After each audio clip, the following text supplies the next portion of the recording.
Hey, this is Bill Gross, the LA probate expert, and we interview real estate and probate professionals from across the country. I'm really excited today to have Jason Walls, who is founder or partner or some important sounding name with a big law firm in Raleigh, North Carolina.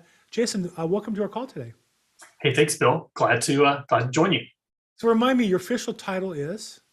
Yeah, so I'm the manager and founder of the Walls Law Group. We are an estate and business planning law firm based in Raleigh, North Carolina. Great. And what states are you guys licensed in? Just North So Carolina or just North Carolina, yep. But okay, we work from the coast to the mountains, so okay. from east to west, all across the state. And a little personal bio. Where did you grow up and how did you get into law? Yeah, so I'm a native North Carolinian, which is becoming more rare nowadays to find people that can say that. But I grew up in the eastern part of North Carolina.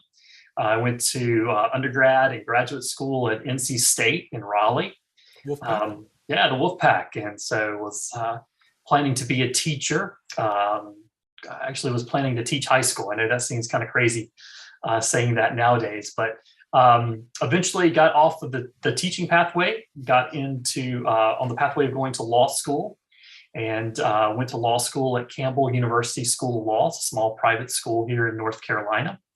And about 3 years after working for a pretty large litigation-based law firm in North Carolina, I decided to start my own practice. So that was way back in 2009. And if you remember the economy back in 2009, probably was not the smartest time to start a law firm, but here we are, 2022, and we're still kicking. Must have been a good time to start a law firm then, based on the results, I would say.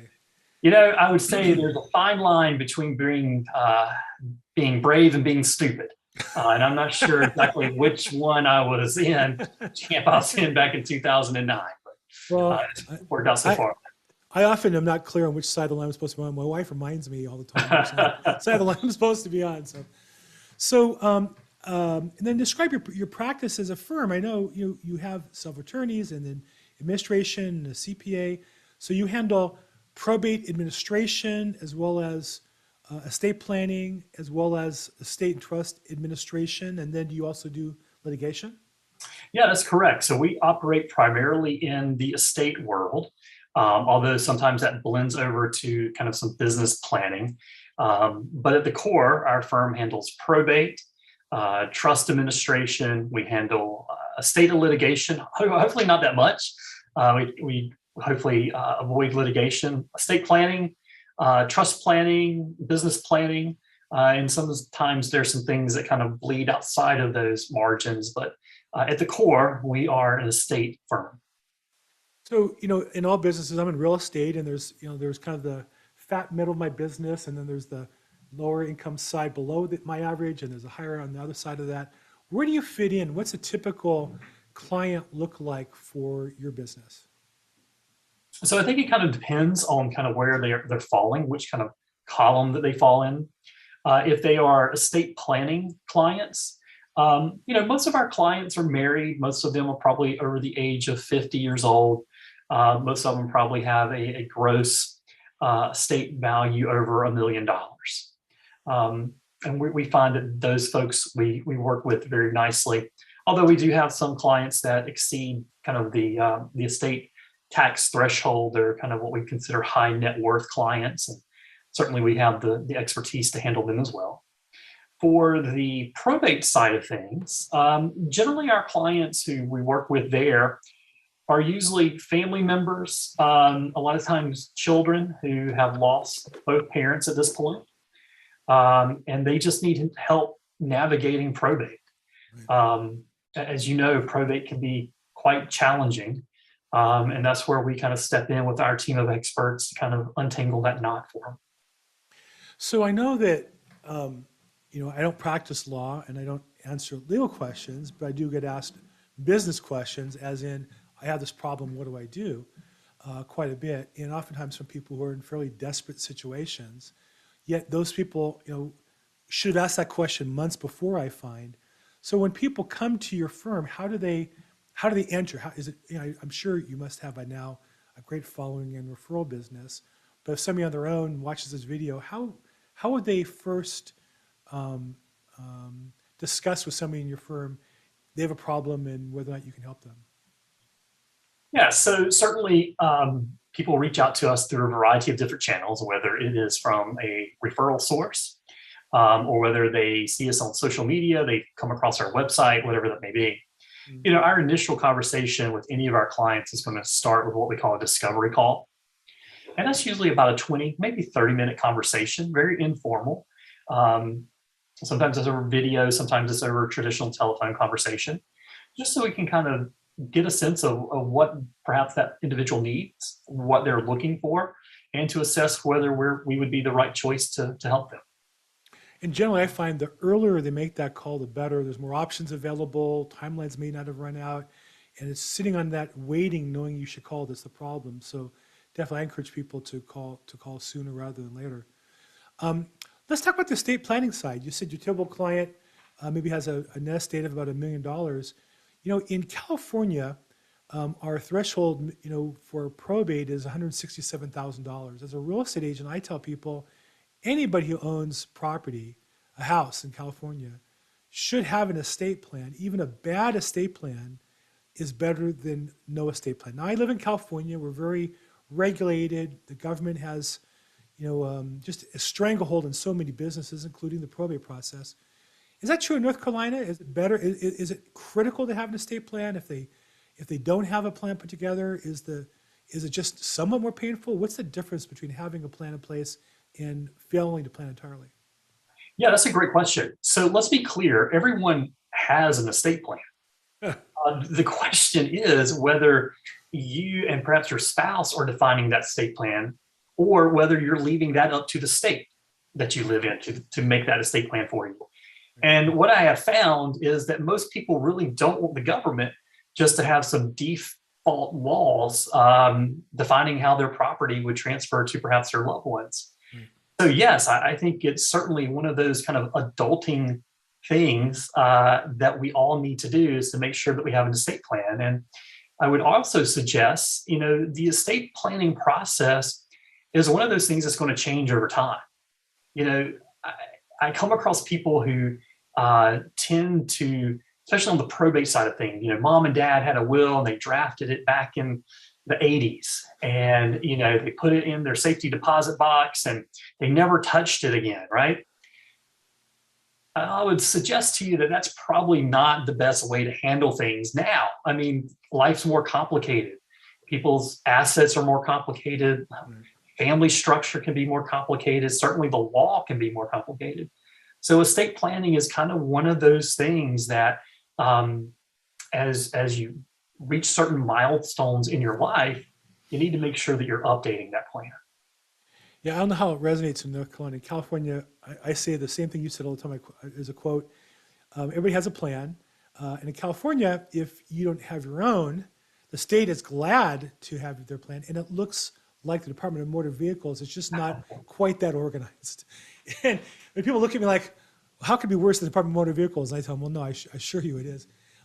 In general, it seems to me that the same estate through probate court versus an estate plan is going to cost 3 minimum to 5 or 10 times as much in attorney's fees and fees, and take a lot longer, anywhere from a year longer, 2 years longer, to forever being litigated. Is North Carolina the same as that? It's hard to believe. I know I live in a crazy state. Is that like that in North Carolina? Not as bad, somewhat? So I think California and perhaps New York and maybe a couple of other states have certainly a reputation for being a more challenging probate state. North Carolina is probably not in that category. However, I would say that it's not a fun process.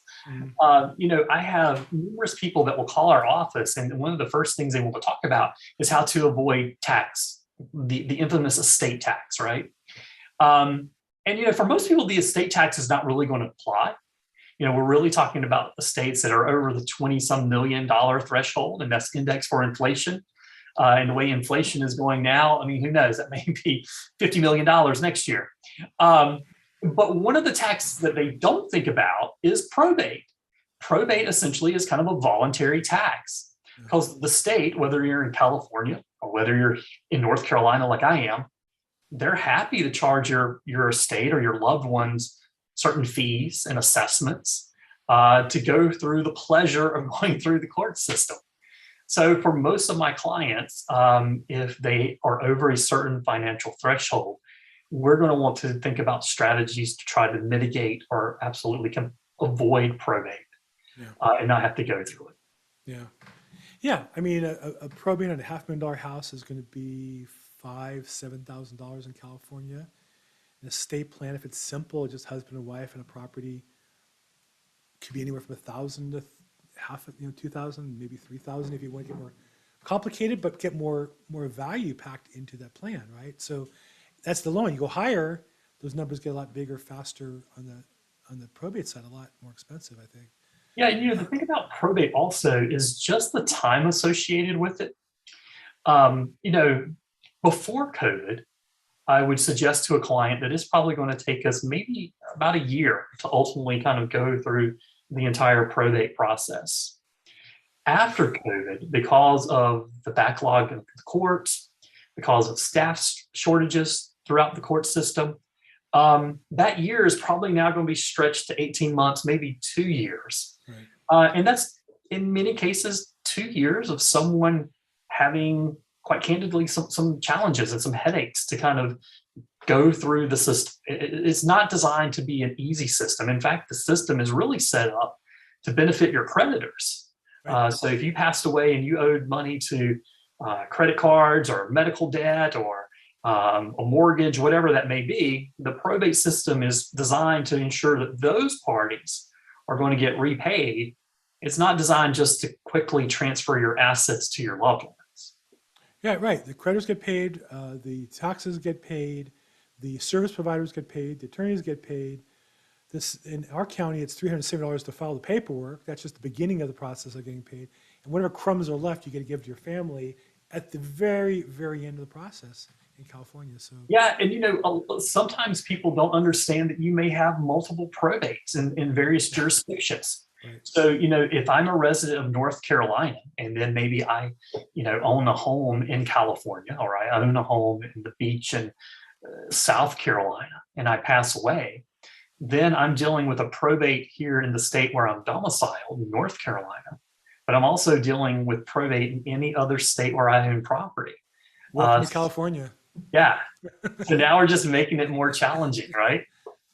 Yeah, I see that a lot. In fact, that's one of the reasons I got into expanding my business outside of Los Angeles is because occasionally there'd be a probate where properties in other states and the attorney didn't know the attorney in the other states, but I had colleagues in real estate in those states and I'd say, hey, who do you know that does probate, and does a good job in your area? And then we make the referral and keep the business kind of in the family and give the customer good service at the end of the day is the most important thing. So. Yeah.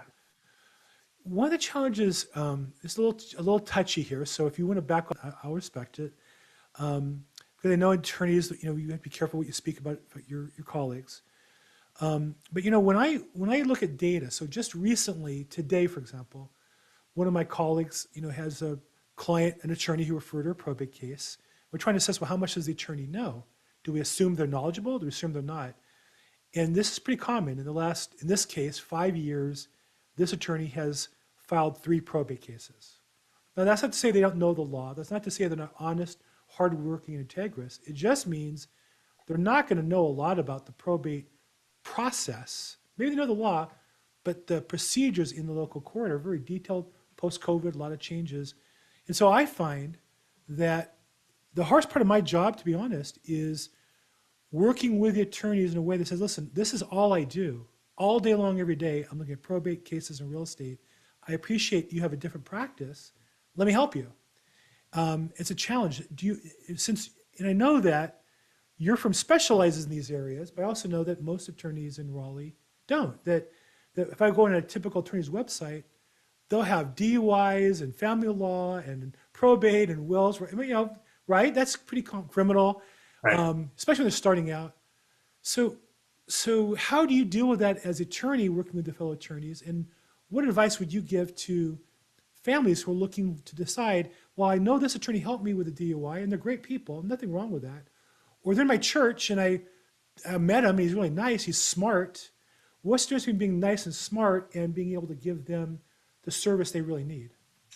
I think the law is complex. And it's really important to find attorneys who are focusing in on that specialized area of law. If you called me and said, "Hey, Jason, I have a child in North Carolina who's in college out here, and they got a DUI," or "I know someone in North Carolina who is going through the divorce process," I can help you find someone who handles that. But certainly, our firm and our practice is not geared to that. And I see kind of what you were describing a moment ago, the law firms that offer like every area of law, is what I kind of call the buffet of legal services. Um, and in my opinion, that's probably not what you are looking for. If you and your spouse are going to have dinner for your anniversary and you're going to a restaurant, you don't want a restaurant that one night serves the finest steak in the world, and then the next night is Taco Tuesday, and then the next night is sloppy joes and hamburgers.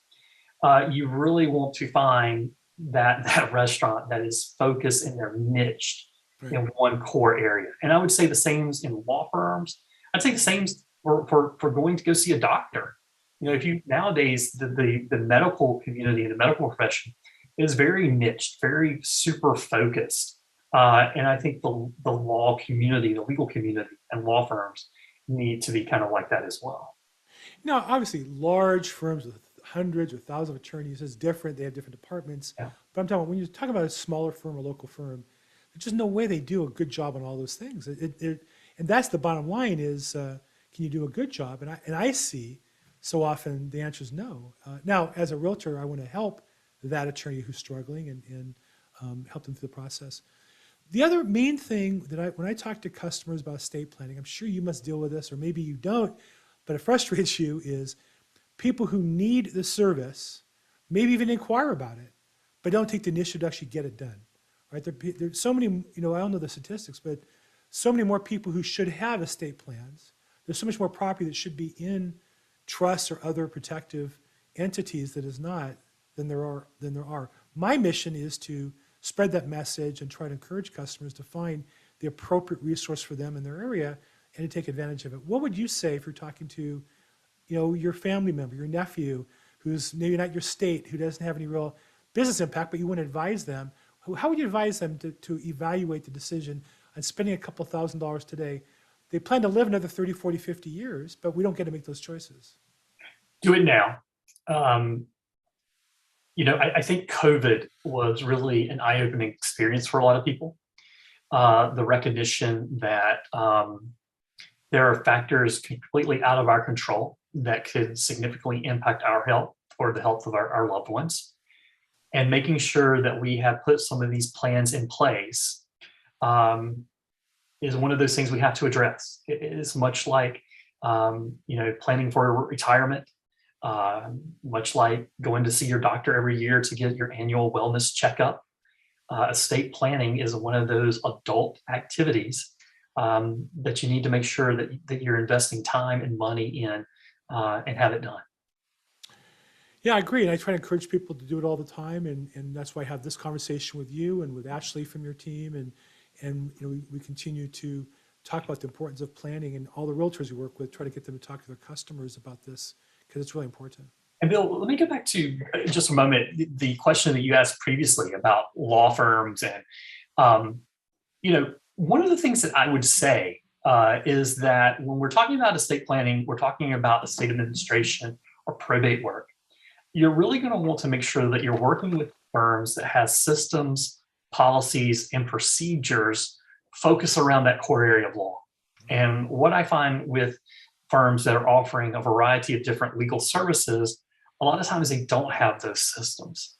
And so sometimes they're actually making it more challenging for the client, just simply because maybe the lawyer, they've only done 3 probates. They don't have the correct staffing. They don't have the correct infrastructure to handle these cases and to do them effectively and efficiently. Know every county varies. In LA, we have this online system that has certain information available to the public and then more detail to members of the bar or parties. And I used to go to court every day pre-COVID, and you'd see attorneys come in and the judge would say, well, there's probate notes, they're not cleared yet. And the attorney would act like he was speaking a foreign language because they had never gone online and looked at the online. And I always felt like that was the teacher giving you the answer sheet. Like they already told you what the answers are. If you just solve those, you're good. And it was shocking to me time after time how many cases the attorneys didn't even look at that basic level of information. Or on the flip side, I'll call them up and talk to them about their case. How do you know that? It's online. It's not new. So you're right. The systems and the policies and procedures are what make a business. If they're not doing this day in, day out, they're not going to be valued to their customer. Well, great. Look, I really appreciated our time to chat today. We're going to have you on our Probate Weekly call in more depth. We'll be talking there to real estate agents and investors from across the country. In the meantime, if somebody wanted to reach out to your firm with questions and/or questions regarding legal representation in the Raleigh or North Carolina, in the state of North Carolina or in the Raleigh area, how would they reach you? Yeah, so probably the easiest way is to find our website, and that's wallslawnc.com. Or they can reach out to us. We're on all the social media platforms, Facebook, Twitter, which I understand just recently got purchased today. So that's interesting. But yeah, wallslawnc.com is probably our best place to reach out, and be glad to help. And that way you can go online, get the information about the practice areas. They have a link there for phone number. They have a link there for email. And I know from personal experience, they're very effective, efficient. That's how I got them on the call today and a chance to speak with Jason, who's the founder of the firm. So Jason, on behalf of the people who watch this, thank you so much for sharing information. On behalf of the customers and clients in North Carolina, thank you for the service you do for them every day. Thank you so much. Hey, thank you. And I'll look forward to revisiting.